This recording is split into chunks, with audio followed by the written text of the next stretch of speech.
ஒரு வழியா அனுமதி குடுத்துட்டாங்கங்க. தாவேகா கட்சிக்கு தேர்தல் பிரச்சாரம் செய்யறதுக்கு அனுமதி குடுத்துருக்காங்க தேர்தல் ஆணையம். கிட்டத்தட்ட பெரம்பூர்ல தாவேகா தலைவர் விஜய் நிக்க போகிறதாகவும், அங்க தான் முதல் தேர்தல் பிரச்சாரத்த ஆரம்பிக்க போறதாகவும் பேசிட்டு இருக்காங்க. 28ஆம் தேதி சனிக்கிழமை அன்னைக்கு பிரச்சாரத்த ஆரம்பிக்க போறாங்க.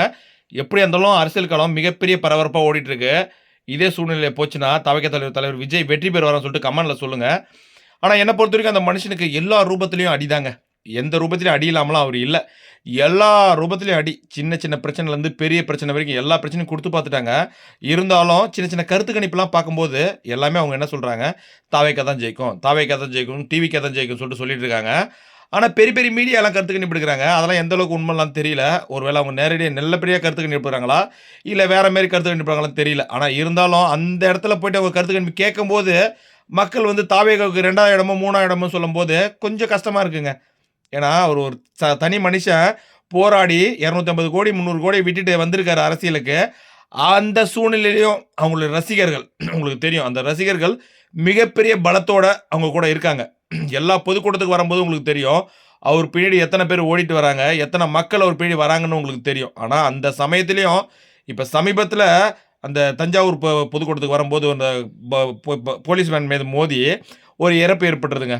இப்ப அது இறப்பு ஏற்படல ஒரு 14 சென்ட் இப்போ 14 நாள் சென்னு இப்போ அந்த தம்பி ஒருத்தர் இறந்திருக்காரு. அப்ப நான் எல்லா மீட்டிங்லயும் நான் அத தான் சொல்றேன். தயவு செஞ்சு நீங்க வரும்போது கொஞ்சம் சேஃப்டியா வாங்க. உங்க சேஃப்டி ரொம்ப ரொம்ப முக்கியம். அவரு வந்துருவாரு. அவரு கார்ல வராரு. அதுக்கு அவருக்கு பிரச்சனை கிடையாது. நீங்க வரும்போது உங்களுடைய வாழ்க்கை இருக்கு. உங்களுடைய குடும்பம் இருக்கு. உங்க அப்பாவே சொல்லியிருக்காரு. என் சொத்த வித்தாச்சும் என் புள்ளைய காப்பாத்தணும்னு. ஆனா, அது லாஸ்ட்ல முடியல பார்த்தீங்களா? ஒரு கட்டத்துக்கு மேல யாராலயும் காப்பாத்த முடியாது. அந்த ஆண்டவனால நெனச்சாலும் முடியாது. அதனால உங்களுடைய சேஃப்டி உங்க கையில தான் இருக்கு. நீங்க தான் பார்த்துக்கணும்.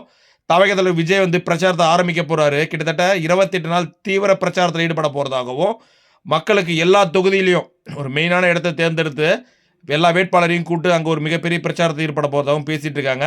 இதே மாரியே போயிட்டா தமிழக தலைவர் விஜய்க்கு உங்களுடைய ஆதரவு இருந்தா டிவிக்கேன்னு கமெண்ட் பண்ணுங்க. என்ன பொறுத்தவரைக்கும் அவர் மேல நெறைய பிரச்சனைகள். இப்ப டைவர்ஸ் பிரச்சனை வந்தது. அந்த காருக்கு வந்து இன்சூரன்ஸ் கட்டல, அது கட்டல, இது கட்டலன்னு எக்கச்சக்கமான பிரச்சனைங்க. அந்த மனுஷன ரொம்ப கஷ்டங்க. ஒரு பொது வாழ்க்கையில இருந்து அரசியலுக்கு வந்து, அவர் மேல என்னென்னமோ பிரச்சனை சொல்லி, அவரும் சரி பார்த்துக்கலாம். எது நடந்தாலும் பார்த்துக்கலாம். என்கிட்ட என் மக்கள் இருக்காங்க. என் ரசிகர்கள் இருக்காங்க. மிகப்பெரிய ரசிகர் பலம். இளைஞர்களுடைய பலம் தாவேகா தலைவர் விஜய் கிட்ட மட்டும் தான் இருக்கு. வேற யார்கிட்டயும் இல்ல. அத நான் அடிச்சு சொல்லுவேன். இப்ப போற ஓட்டு, முதல் தடவ ஓட்டாளர்கள் அனைவருமே தாவேகா தலைவர் விஜய்க்கு தான் ஓட்டு போடுவாங்க.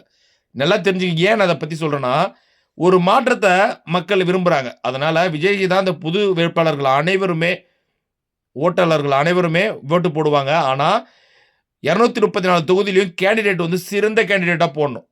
அதுதான் ரொம்ப முக்கியம். ஏன் பார்த்தீங்கன்னா, அந்த தொகுதியில இவருக்கு என்ன மவுஸ் இருக்கு, இவருக்கு என்ன தகுதி இருக்குன்னு சொல்லிட்டு அங்க ஆராய்ஞ்சு பார்க்கணும். எல்லாருக்குமே நேர்காணல் வச்சு தான் பண்றாரு. இருந்தாலும் இவரு நேரடியா இறங்கி களத்துல பார்க்கணும். தனிப்பட்ட ஒரு மனுஷன்கிட்ட குடுத்துட்டு போக்கூடாது தளபதி. உங்களுடைய வாழ்க்கை, உங்களுடைய எல்லாத்தையும் விட்டுட்டு வந்திருக்கீங்க. நீங்க தான் இதுல நேரடியா இறங்கி பேசணும். எல்லாமே நீங்க தான் பண்ணணும். கொஞ்சம் தயவு செஞ்சு பாருங்க. 2026ல மிகப்பெரிய மாற்றத்த நீங்க குடுக்கலாம். இதுல எந்த மாற்றமும் இல்ல. ஆனா, அதே சமயம் மக்களுக்கு நீங்க சொன்ன வாக்குறுதிகள் அனைத்துமே நிறைவேத்தணும். ஏன்னா, அதெல்லாம் நம்பி தான் மக்கள் உங்ககிட்ட வந்திருக்காங்க. தயவு செஞ்சு அத நிறைவேத்துங்க.